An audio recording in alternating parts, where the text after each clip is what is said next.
কালিহাতীতে বাঘ প্রতিবন্ধী কিশোরীকে ধর্ষণ, অবশেষে গ্রেপ্তার ধর্ষক ইসমাইল। গৌরাঙ্গ বিশ্বাসের প্রতিবেদনে বিস্তারিত। টাঙ্গাইলের কালিহাতীতে এক বাঘ প্রতিবন্ধী কিশোরীকে ধর্ষণের অভিযোগে ইসমাইল হোসেন নামে এক ব্যক্তিকে গ্রেপ্তার করেছে র্যাব।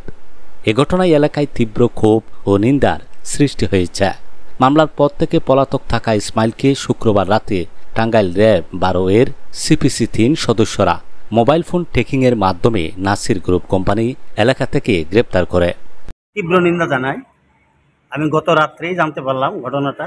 নারিন্দা আমাদের পার্শ্ববর্তী ইউনিয়ন নারিন্দাতে এই বাঘ প্রতিবন্ধী মেয়েটি বারবার নাকি একজনের ধর্ষণ করছে।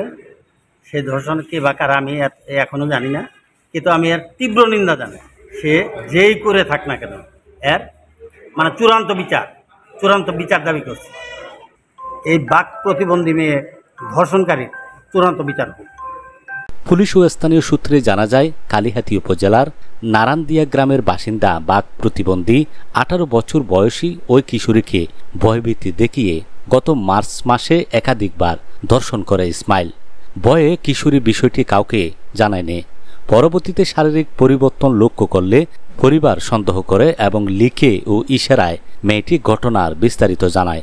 ভুক্তভোগীর বাবা জানান, আমাদের বোবা মেয়েটি এসএসসি পাশ করেছে, বড় হয়ে কিছু করার স্বপ্ন ছিল তার। সেই স্বপ্ন শেষ করে দিয়েছে ইসমাইল। সে আমাদের সম্মানও নষ্ট করেছে। আমরা তার সর্বোচ্চ শাস্তি চাই। বৃহস্পতিবার রাতে ভুক্তভোগীর বাবা বাদী হয়ে কালিহাতী থানায় মামলা দায়ের করেন। কালিহাতী থানার officer in charge OC Mahbubur Rahman বলেন, মামলার পর মেয়েটির মেডিকেল পরীক্ষা ও আদালতে জবানবন্দির ব্যবস্থা করা হয়েছে। গ্রেপ্তারকৃত আসামিকে আদালতে পাঠানোর প্রক্রিয়া চলছে। ঘটনাটি জানাজানি হলে এলাকায় ব্যাপক ক্ষোভ ছড়িয়ে পড়ে।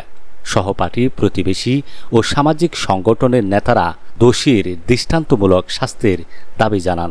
কালিহাতী উপজেলা পূজা উদযাপন ফ্রন্টের আহ্বায়ক নিরু ব্যানার্জি ও সদস্য সচিব মানিক ভট্টাচার্য বলেন, এ ধরনের জঘন্য অপরাধ সমাজে ভয়াবহ বার্তা দেয়।